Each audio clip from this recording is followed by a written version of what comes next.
Muy buenas noches. De nuevo aquí con ustedes para hacer una apretada síntesis de la conferencia de prensa de Andrés Manuel el día 20 de agosto del 2019. Desde luego que tocó múltiples puntos y no sintetizaremos todos. Hemos tomado 3 4 puntos nada más para reflexionar sobre lo que ahí se expresa y lo que ahí se pregunta. Esta es la cuarta edición de Hagamos Historia de radiomorena.org, radiomorena.net. En redes estamos en Facebook y en YouTube como José Luis González Capitán. En la primera parte de esta toma que hicimos, de esta referencia hacia la conferencia de Obrador, él habla de una economía con rostro humano, que desarrolle el tejido social, que el crecimiento vaya ligadísimo al desarrollo del tejido social. Por eso él promete a fin de año darnos una obra que le iba a denominar Economía Moral, pero por ahí ya otro usó ese título y bueno, no quiero repetirse, cuando menos en el título. ¿Y qué es la economía moral? ¿Qué es la economía que le apuesta más al desarrollo que al crecimiento?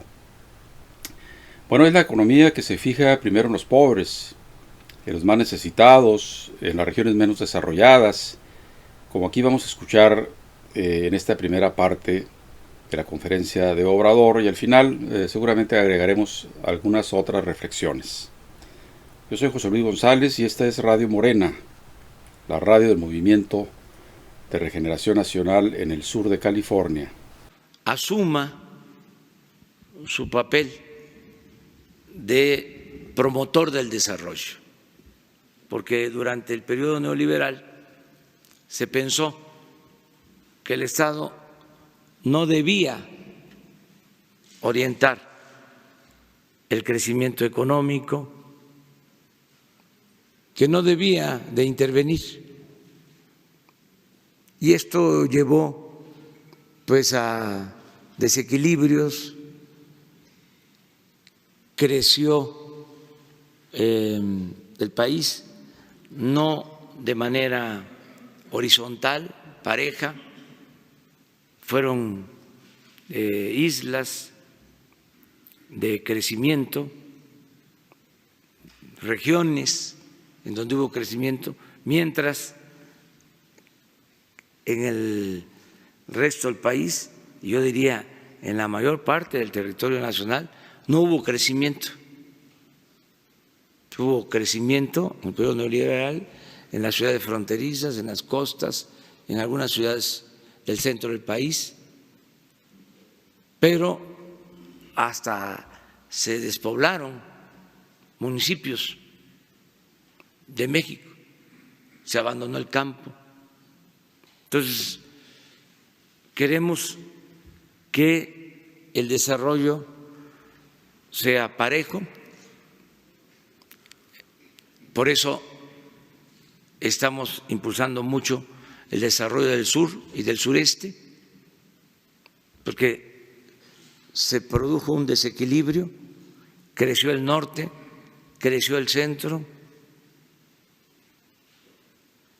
y no creció el sur, el sureste. Pero además se presentan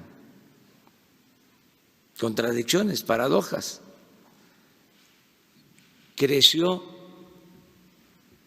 el centro, el norte, donde no se tiene agua suficiente. Y ahora se está padeciendo de falta de agua. Y en el sur sureste, donde está el 70% del agua del país, no hubo crecimiento. Donde están los grandes ríos, el Papaloapan, el Grijalva, el Usumacinta. Ahí hubo decrecimiento económico teniendo el agua. Ahora tenemos problemas en el Bajío, por falta de agua, en la laguna. Y en esas regiones hubo crecimiento económico del 5, del 6% anual, mientras en el sur-sureste fue 0. Entonces, tenemos que buscar un desarrollo sustentable. Buscar un desarrollo sustentable, ¿qué significa esto? Que se busque crecimiento y desarrollo, pero no malogrando la ecología, no pudriendo las selvas tropicales con los residuos del petróleo, no tirando a los ríos el cianuro con que se pueden sacar el oro de las montañas o de los ríos. Y además, él lo dice y lo hace, pensar es hacer, como decía el maestro José Martí, lanzando el proyecto de Dos Bocas, por ejemplo, en el sureste, en Tabasco, donde hay un decrecimiento en la economía en los años pasados. El Tren Maya, el desarrollo del istmo de Tehuantepec para hacerlo una especie de, pues no de canal de Panamá, porque no va a pasar el agua por ahí, pero sí de nuevas vías férreas para que trasladen el tráfago de mercancías del Océano Pacífico al Golfo de México y viceversa. Entonces, los plutócratas que estuvieron en los sexenios pasados, hace 36 años, pues no han visto por la gente ni por el subdesarrollo de su propio país. Han visto por los intereses y los polos de desarrollo más logrados como Monterrey, Guadalajara, México, Toluca y puntos circunvecinos. Y los estados fuera del centro y del norte han sido dejados de la mano, iba a decir de Dios, más bien de la mano del diablo. El caso es de que por eso se desarrolla tanto la delincuencia y el narcotráfico y las raterías que todos sabemos y que sabemos por las noticias todos los días en México, nuestro querido país, debido a que pues ya hubo, como ustedes saben, por el TLC, una fuga de campesinos de la labor en los campos, porque no podían competir con las tarifas que les ponían los norteamericanos en el Tratado de Libre Comercio y ahora en el Neo Tratado de Libre Comercio. Así es que ya empezaba este hombre de acá del norte también a tratar de castigarnos con tarifas arancelarias más altas, si no deteníamos la migración. Bueno, se hizo. Ya retiró la espada de Damocles por lo pronto. Pero hay que entender que este hombre pues está en guerra consigo y con el mundo. La guerra contra China, la guerra económica que puede degenerar en cualquier momento en una guerra, en una tercera guerra mundial. Así de loco mayor, más todos los locos que han estado en México dirigiendo el país en los últimos 30 y tantos años, están dándole al traste a la naturaleza, a la familia, a la vida y desde luego al amor. Sigamos escuchando a nuestro presidente, el licenciado Andrés Manuel López Obrador, que es un sociólogo, estudió sociología y algo conoce de estas cosas. Sigamos escuchándolo.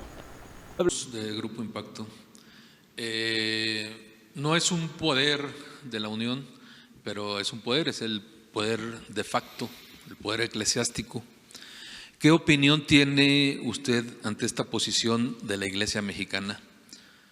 Creo que si no la más dura, una de las más críticas en lo que va de su gobierno.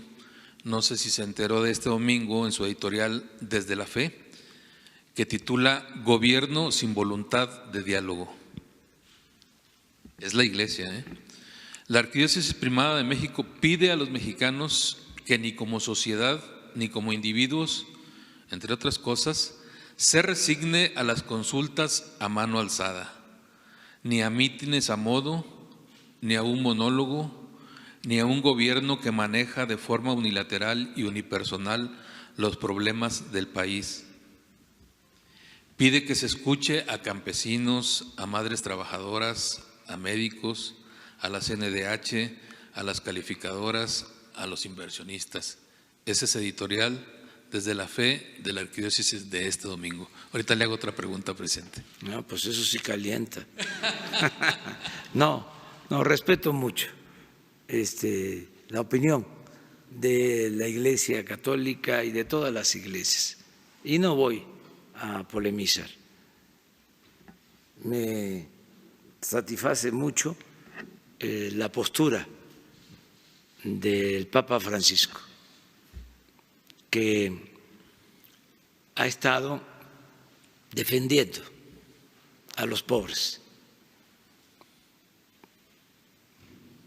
Y es un ejemplo a seguir. Cuando vino a México, pronunció discursos que ojalá y se reprodujeran y se distribuyeran, porque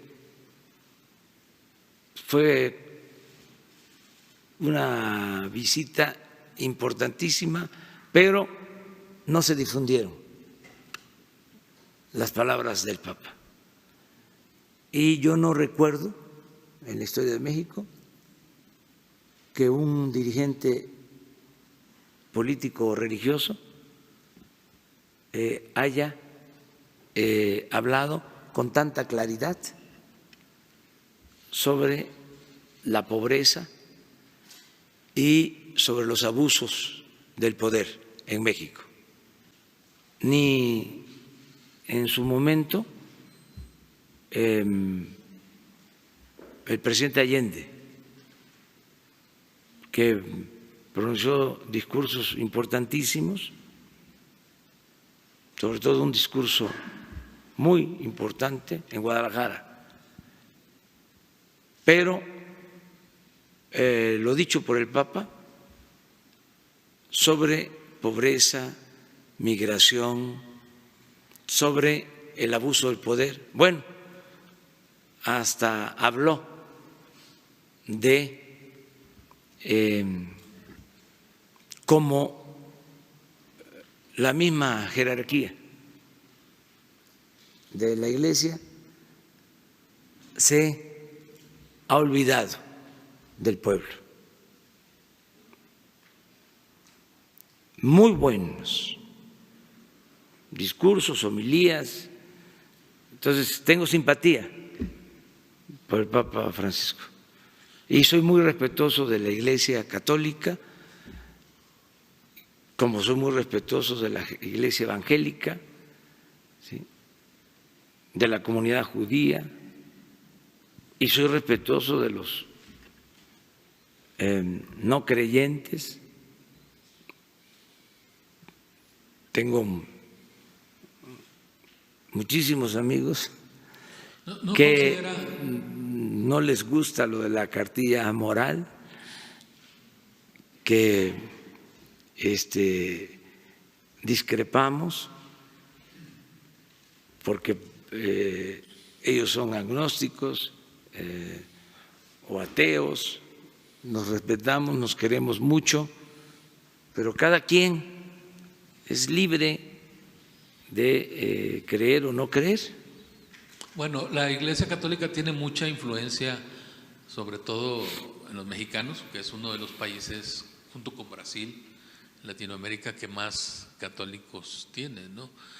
¿No considera usted una cierta competencia o una intromisión, o que merezca una respuesta a lo que dice? Porque lo que dice es duro. No, tengo muy buena relación con sacerdotes, con obispos. Acabo de recibir, y lo estimo muchísimo porque lo considero un auténtico, un verdadero cristiano, al padre Solalinde. Bien, ante esta intervención, nuestro beisbolista aficionado Andrés Manuel iba a batearla, obviamente, la pregunta o la puya que le estaba metiendo este reportero, de algo que escribió, me imagino que fue el sacristán de la iglesia, porque es tan burdo y tan tarúpido el asunto que no valdría la pena tocarlo. Bueno, Obrador agarró la muleta más bien de torero y empezó a torear así, una faena libre con toda la sapiencia de este hombre que sabe manejar el asunto.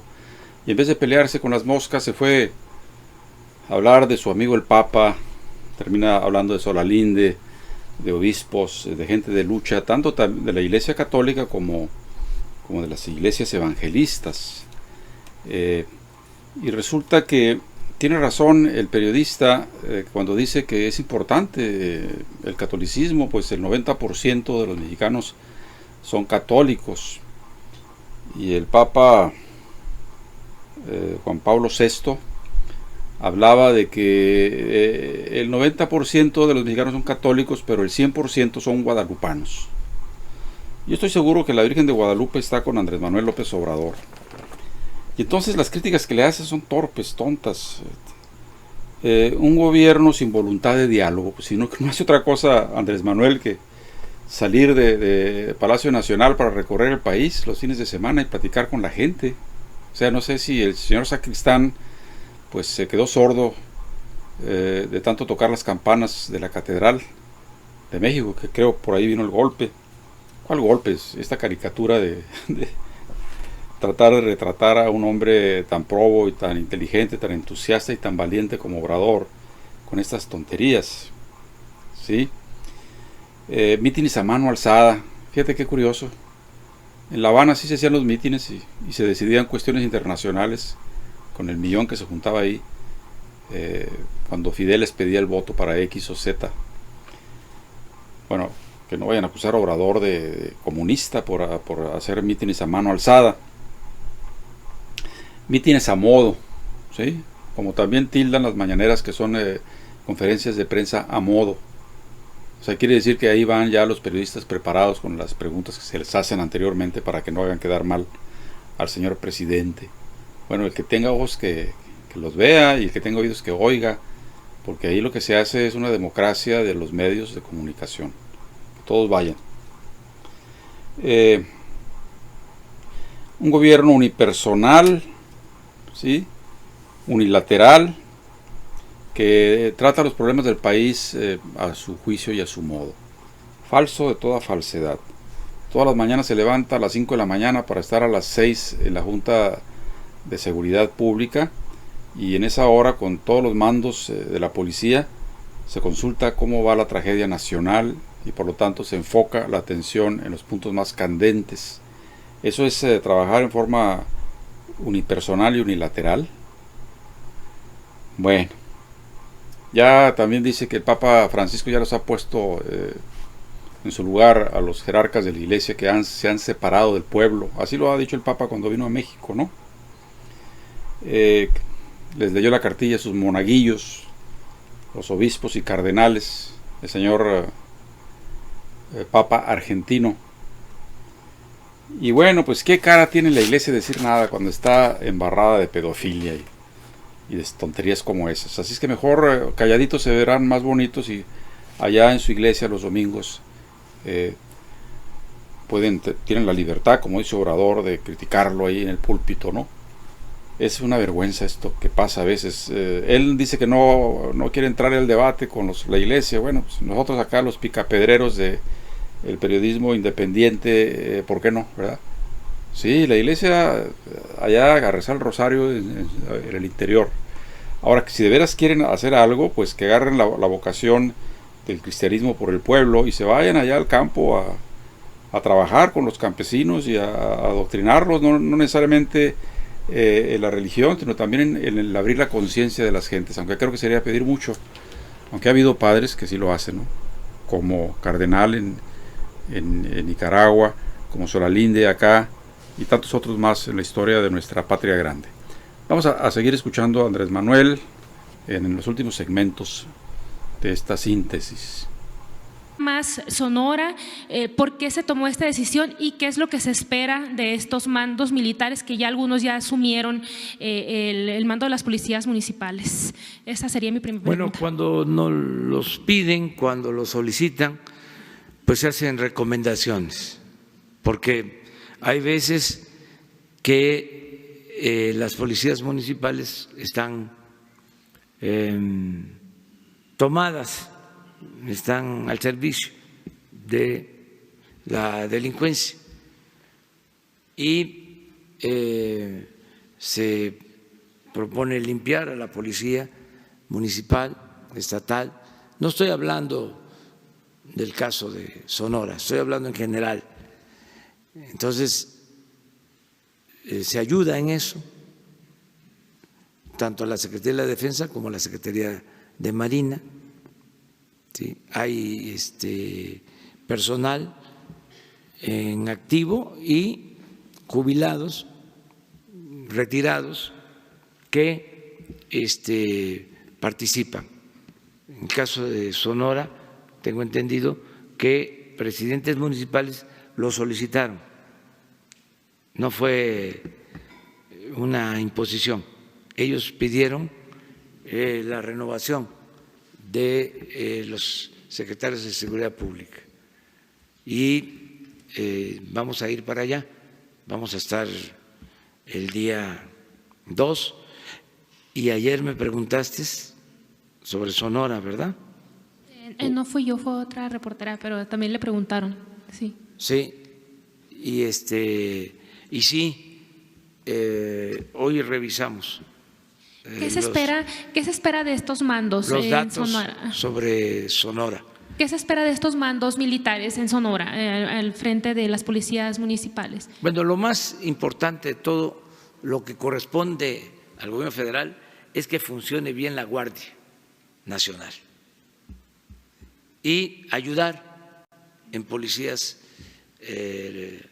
estatales y municipales. Sobre todo lo que estamos recomendando es que tengan elementos suficientes. Es que hay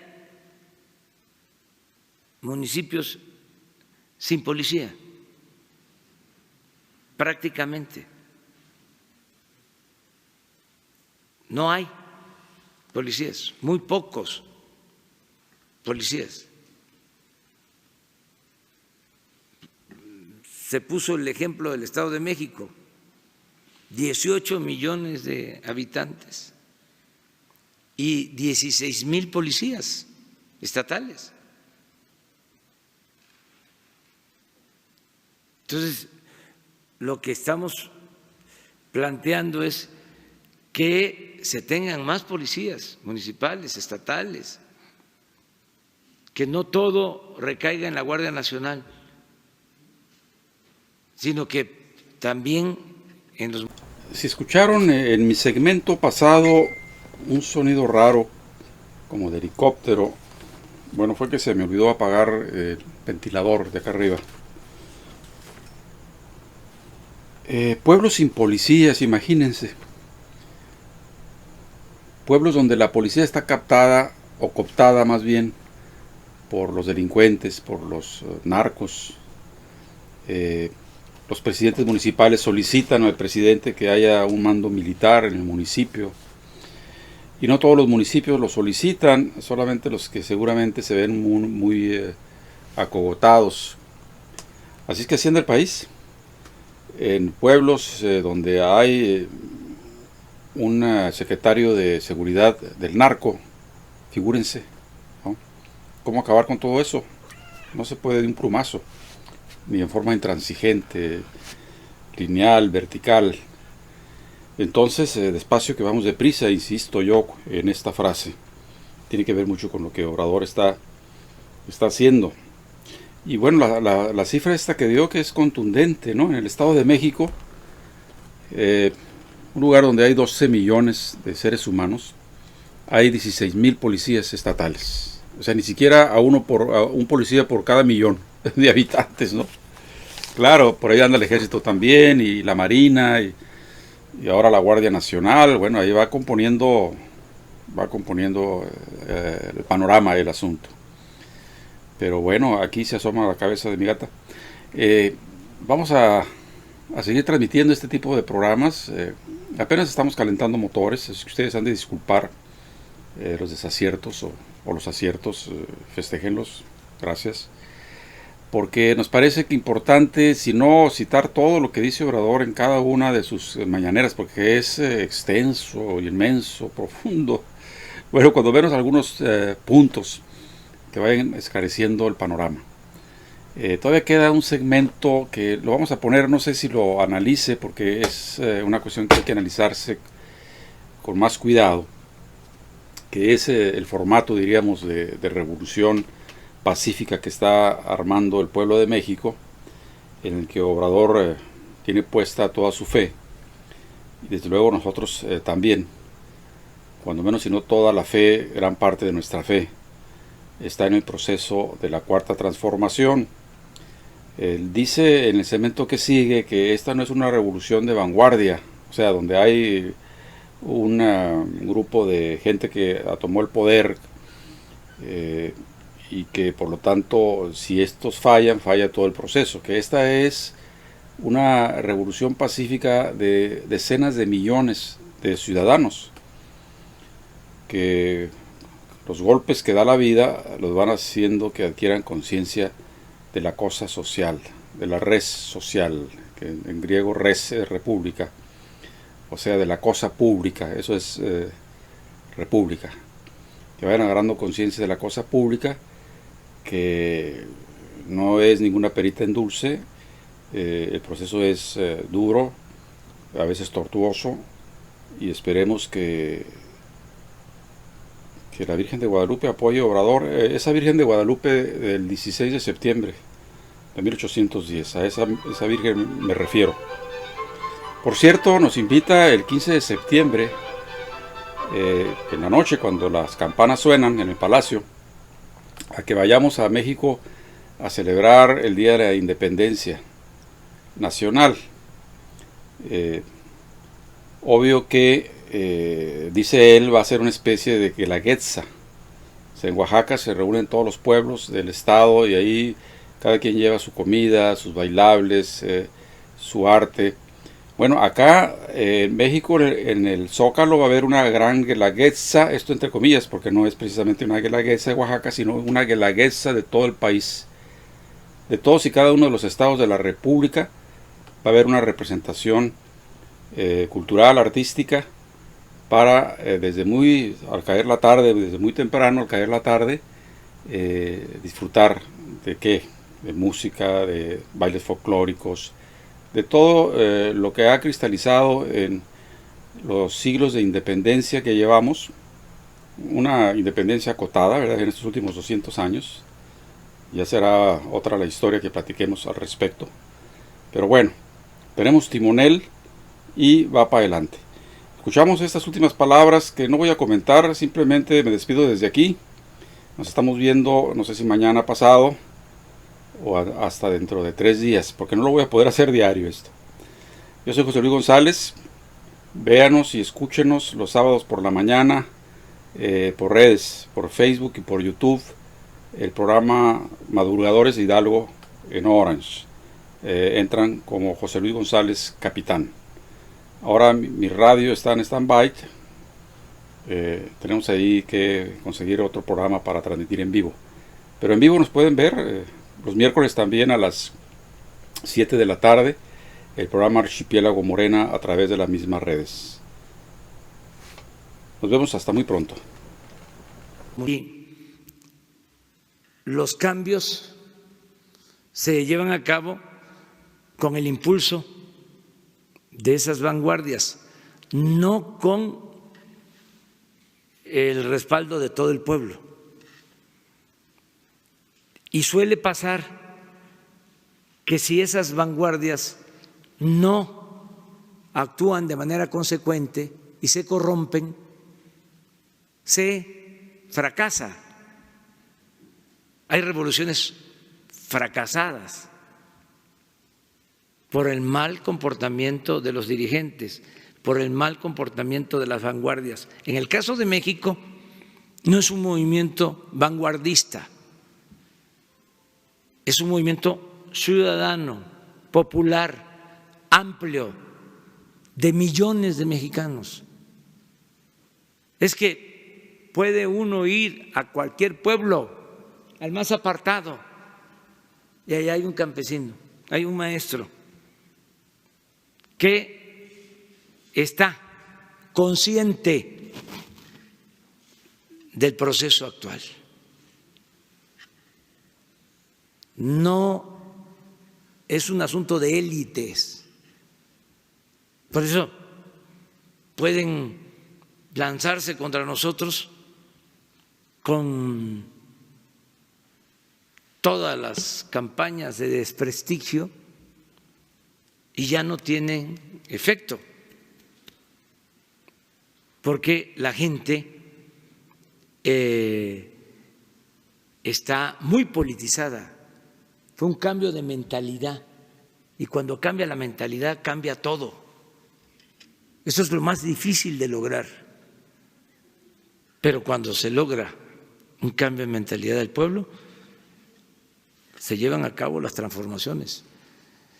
Y eso es lo que está sucediendo. Y yo espero que nos vaya bien, que sigamos teniendo suerte, porque también son muchos los riesgos y mucho el atraso. Son grandes, graves los problemas nacionales, pero se están enfrentando, hay toda una estrategia, hay conducción política, hay gobernabilidad y tenemos también mucho potencial económico, muchos recursos naturales, muchas riquezas y un pueblo extraordinario, pueblo bueno, trabajador. Imagínense lo de nuestros paisanos migrantes enviando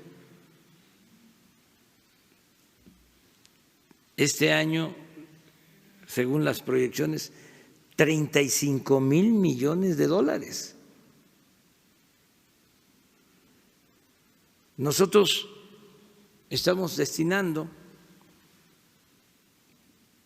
300,000 millones de pesos. Eso es lo que estamos destinando, de manera directa, a beneficiar a la gente. Nunca tanto.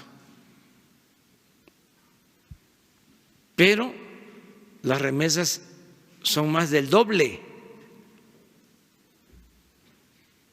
del programa de bienestar que está llevando el gobierno, que nunca había significado tanto. ¿Qué demuestra esto? Que el pueblo de México es extraordinario, excepcional, un pueblo trabajador que merecen todos los homenajes, todo nuestro respeto, toda nuestra admiración, nuestros migrantes. Un saludo a los que están allá en California, a los que están en los estados de la Unión Americana. Un abrazo. Adiós, adiós.